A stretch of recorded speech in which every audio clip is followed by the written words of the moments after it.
Boker Tov, aujourd'hui, 25 du mois de Shevat. Il y en a qui aiment ces chiffres, 25, 5 fois 5. Et donc, dernier du mois de janvier, 31 janvier, une halakha du Shulchan Aruch. À vrai dire que Baruch Hashem, chaque jour que Kadosh Baruch Hu nous donne, c'est un cadeau. On dit tous les jours dans la tfila, Mechalkel Chayim Bechesed. Kadosh Baruch Hu nous donne la vie, Chesed, il est bon avec nous. Chaque jour, c'est une montée. Mais ça fait longtemps que j'attends quand même ce jour-là, le 25 Shevat. Ça me tient à cœur parce que, bon, d'abord je commence par la halakha. Il y a la halakha du Shulchan Aruch. Quand une personne arrive pour parler à Kadosh Baruch Hu, on ne peut pas venir et parler comme ça. C'est comme l'Avdil, comme quand on vient à un rendez-vous. On vient à un rendez-vous avec un avocat ou un notaire, je ne sais pas quoi, on prépare nos papiers, on se prépare, qu'est-ce qu'on va dire. Merci. Donc avec Kadosh Baruch Hu, pour forte raison, on doit un peu attendre. Donc on doit, c'est une mitzvah, d'attendre un peu avant de faire sa amida. Mais nous, Baruch Hashem, de toute façon, d'accord, on le voit d'ailleurs dans le verset, Ashrei Yoshve Vetecha, Odjalou Chasela. D'abord, Yoshve Vetecha, on s'assoit, et après, on parle à Kadosh Baruch Hu. De toute façon, nous, on le fait pour la prière de Shachrit, parce qu'il y a avant l'amida, c'est long, il y a déjà de la prière, donc on est déjà assis. Pareil pour Mincha, on fait la Ketoret, Ashrei, etc. Pareil pour Arvit. Donc c'est avant la Tifila qu'il faut attendre un peu, mais aussi après avoir fait sa amida. Quand une personne fait sa amida et de suite après s'en va de la synagogue, alors c'est comme, on dit, c'est comme un bébé, un enfant qui se sort de l'école, ou bien qui sort de la cour, de la classe, en cours de récréation. Ça veut dire la classe, ça n'intéresse pas. Dès que ça sonne, tac, c'est le premier à sortir.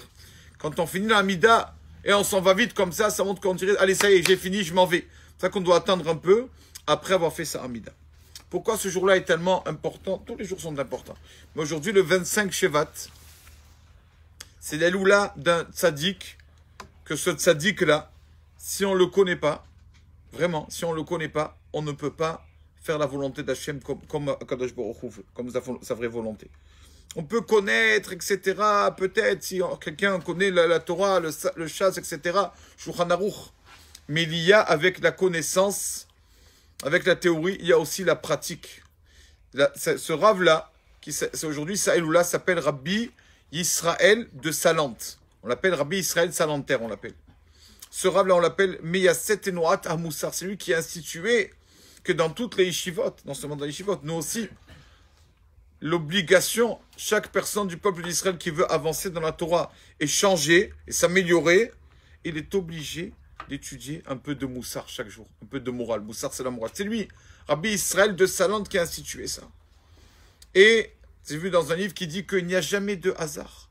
Ce Rav-là, toujours, Saïloula, tombe par la parachat de Mishpatim. Parce que la parachat de Mishpatim, la parachat qu'on va dire ce Shabbat, après les 10 commandements, qui traitent donc des commandements envers Kadosh Baruch Hu, envers Hachem, et aussi envers son prochain. De suite après la parasha de cette semaine, premier commandement, c'est quoi après le commandement? Quand Ben Adam la Havero, quand un homme a un serviteur, comment se conduire avec lui, etc. Et donc ce Rav-là, il a tellement insisté sur le Moussar pour mettre le point que souvent, malheureusement, on fait attention aux mitzvot envers Akadosh Baruch Hu, aux commandements.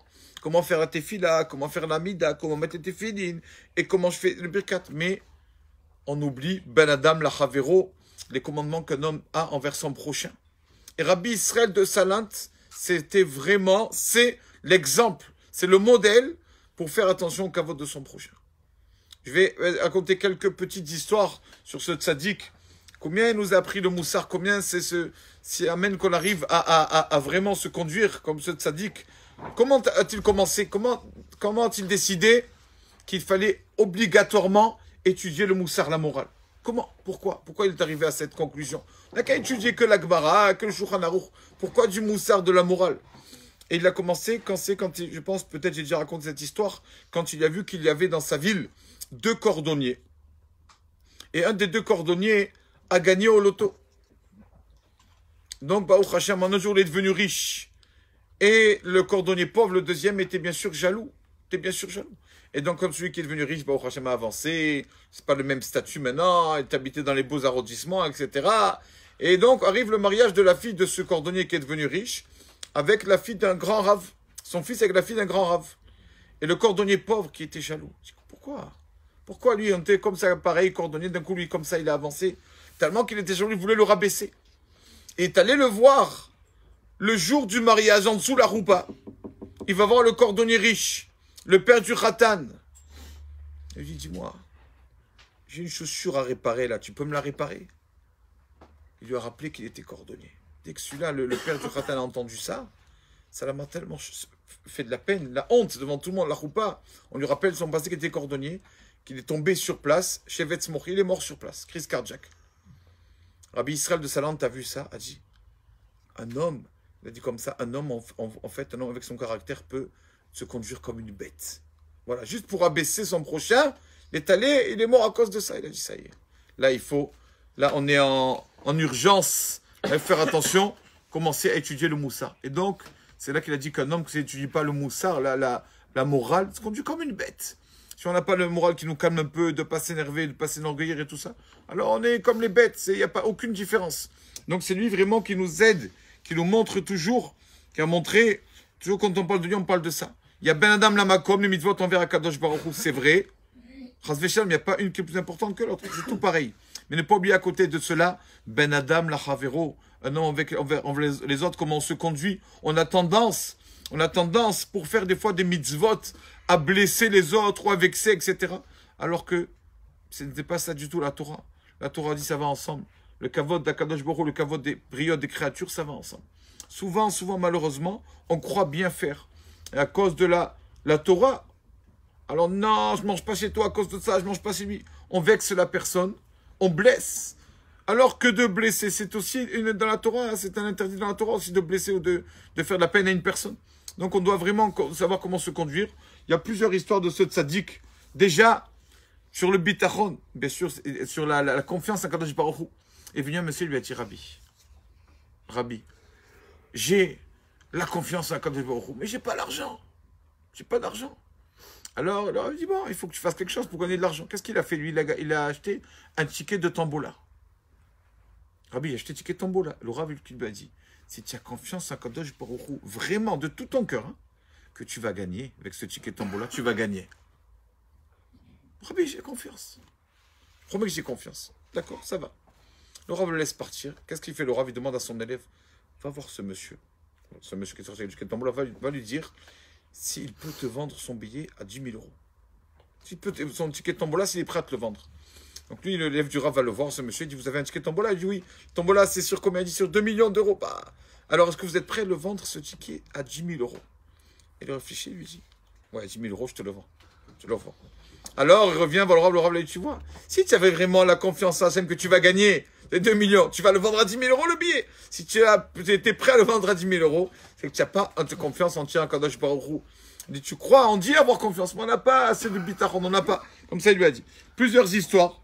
Il y a l'histoire le Rav, on le voit, une fois magnifique, veille de Kippour, tout le monde se prépare, les habits blancs, le mikvé, les caparottes. Et on voit le Rav avec quoi? Avec un marteau. Qu'est-ce qu'il va taper avec le Rav avec le marteau? Il va son élève lui dire, Rabbi, c'est quoi ça le marteau? Veille de Kippour. Il dit non.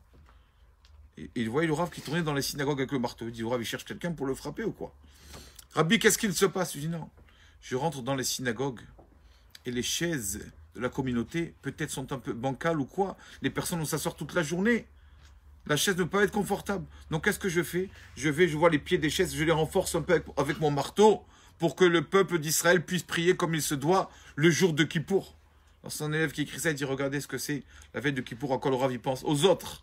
Faire comme ça. Bon, il y a plusieurs histoires. Il y a l'histoire de on sait que la Gemara dit, Rav Frisda dit que c'est vrai qu'on fait des tilat avant de manger, avant le repas, avant de faire le motzi.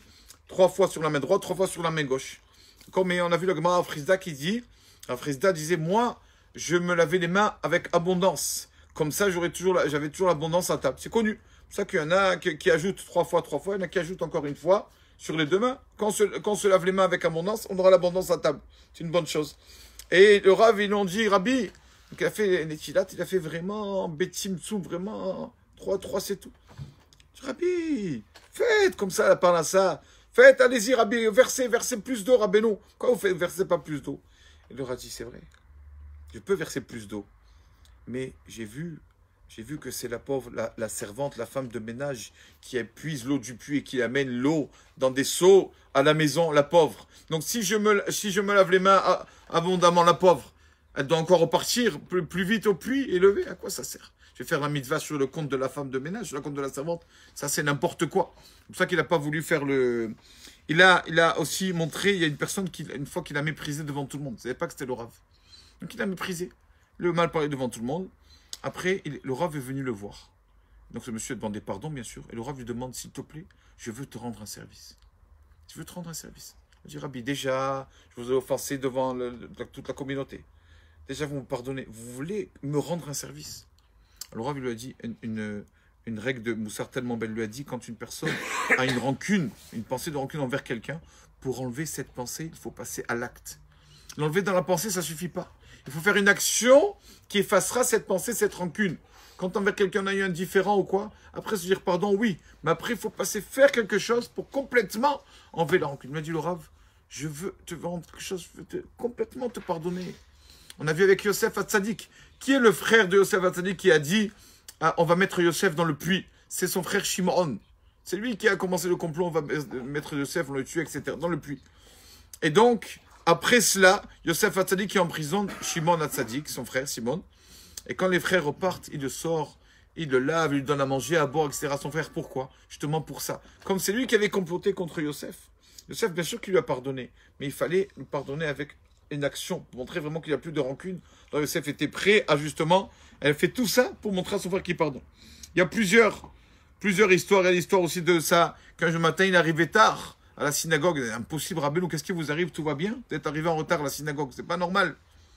Il leur a dit, j'ai une personne, une amie à ma femme qui dort à la maison, une femme veuve, et ma femme lui a demandé de fermer la porte quand je sors de la maison. Si je sors de la maison trop tôt, la pauvre, la dame, l'amie de ma femme va se lever pour fermer la porte. Je vais la réveiller trop tôt. Là. Alors j'ai attendu un peu plus tard. Comme ça, elle peut encore dormir et elle viendra me fermer la porte quand je sortirai un peu plus tard pour qu'elle puisse encore avoir un peu de sommeil. Il y a, Botaï, sans exagérer, des dizaines d'histoires sur ce tzaddik. D'accord? Comment il faisait attention, bien sûr, à la Torah, chaque commandement. Mais c'était sa devise. Attention. Ben Ishlireou, avec entre le kavod du prochain, et c'est pas moins important que le kavod d'Akadosh Baruch Hu. Ça va ensemble. Il y a toujours insister sur là tout le temps. Combien d'histoires que sur, quand on fait des mitzvot, quand on fait une mitzvah, que ce ne soit pas sur le compte des autres. Quand on va être exigeant envers nous-mêmes, c'est magnifique d'être exigeant dans la Torah, d'être marmire un peu. C'est très beau. On s'ajoute un peu des choses, des lignes de conduite. Oui, mais pas sur le compte des autres. Pas si ça va vexer une personne, un mari, une femme, ou n'importe qui, ou même un étranger. C'est ça la base de la Torah. Alors, Bezrat Hashem, qu'on arrive à accomplir la vraie Torah. Pas Chas Shalom, que les mitzvot envers Kadosh Baruch Hu, les mitzvot aussi envers Ben Adam, la Chavero, un homme envers son prochain. Mais ça, tout ça, ça sera. Ça c'est une vraie Torah. Fais attention à tout ça, que le mérite de ce tzaddik-là, Rabbi Israël descend nous protège. Et voilà. Ce serait bien de tous les jours un peu de moussard. Ça nous fera que du bien. Il n'y a que ça qui pourra peut-être nous, pas peut-être sûr, nous calmer, que ce soit à la maison, au travail, de partout. Amen ve amen.